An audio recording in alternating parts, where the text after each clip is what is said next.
Salve omnes, welcome to the screencast for Caesar's De Bello Gallico, Book 4, Chapter 25.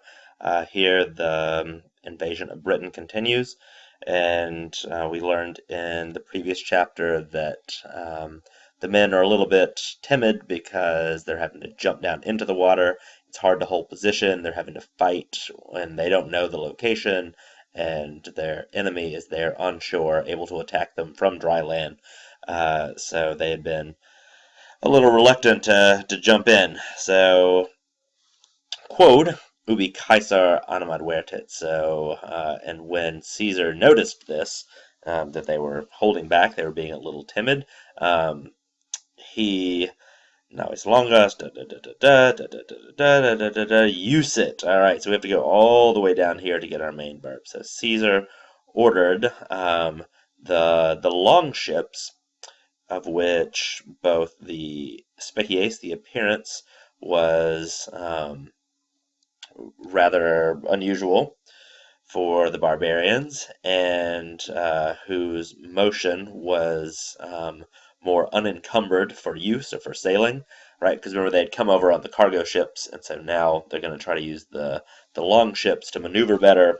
So he ordered the long ships, palom removere ab honoraris navibus, so to be moved back a little bit from the cargo ships, and to be spurred on with oars to be rowed, and to be set up or anchored toward the open flank of the enemy, and he ordered that the enemies be pushed forward and moved away with slings, arrows, and siege engines. So, all right, so here, all of this stuff is hanging off of use it. You've got use it with 1, 2, 3, 4, 5 infinitives, all hanging off it, all present passive. So he ordered the long ships to be moved back and to be rowed with their oars and to be set up toward the open flank of the enemy, and he ordered the enemies to be pushed back and removed with slings, arrows, and kind of like catapults. Quae res magno usui nostris fuit, which thing was literally for a great use for our men. So this is the double dative. Caesar is a big fan of the double dative. So which thing was, we would probably say of great use, but literally it's for a great use for our men or our soldiers. Nam, for the barbarians, disturbed, frightened by both and, so by the shape of the ships, and by the movement of their oars, and by the unfamiliar type of siege weaponry, right? So up on the big ships, they had, like these little catapults or scorpion things that would shoot big bolts down at them. So the barbarians were not familiar with that. So they, upset, terrified by these things, constiterunt, stopped. So, of course, be careful with that word, constito versus constituo. So this is the one that means stopped, not founded. So they stopped, and they literally took their feet back just a little bit. But yeah, we would just say they retreated. That's an idiom.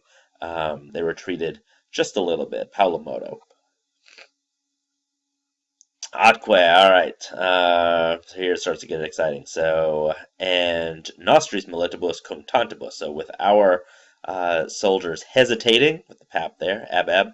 So with our soldiers hesitating, especially on account of the depth of the sea, qui, and so we would kind of understand an is qui. So he who, or the one who was carrying the eagle of the 10th Legion, so we would call him the Aquilifair of the 10th Legion. Remember Caesar's beloved 10th.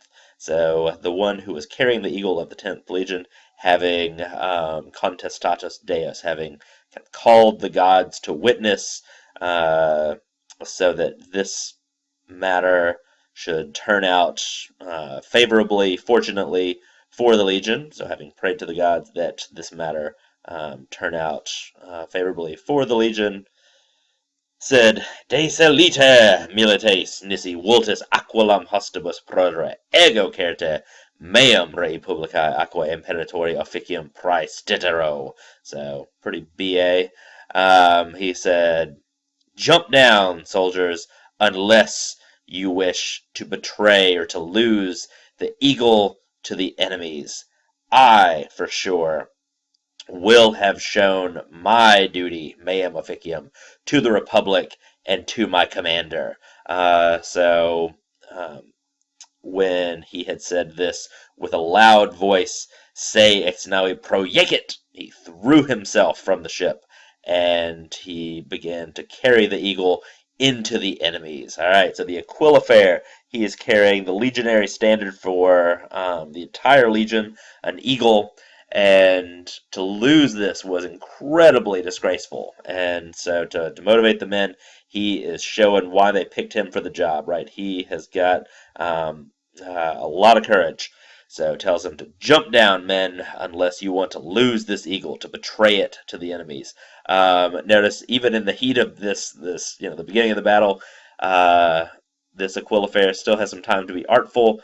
Meum officium on the outside, and then the dative Rei Publicae and Imperatori on the inside makes a nice chiasmus. And notice the tense of praestitero as well, that future perfect, saying that kind of win or lose, I will have showed my duty. So and he jumps in the water. So of course the men have no choice now. All right, let's do this. Tum, so our men, cohortati inter se, having encouraged one another amongst themselves, so that such a great disgrace not be incurred or not be admitted, they unaversi, every one of them, to a man, jumped down from the ship. Um, Eat him, likewise, from the nearest ships, the first ones, when they had spotted these guys, having followed them closely, approached the enemy. So apropinquarunt for apropinquaverunt. That's a frequent shortening there. Um, so this Aquilifair shows what he's made of and encourages everybody else to get going. So now, here we are, back again. You can see the Aquilifair right here, leading everyone into battle, and the invasion of Britain is now fully on.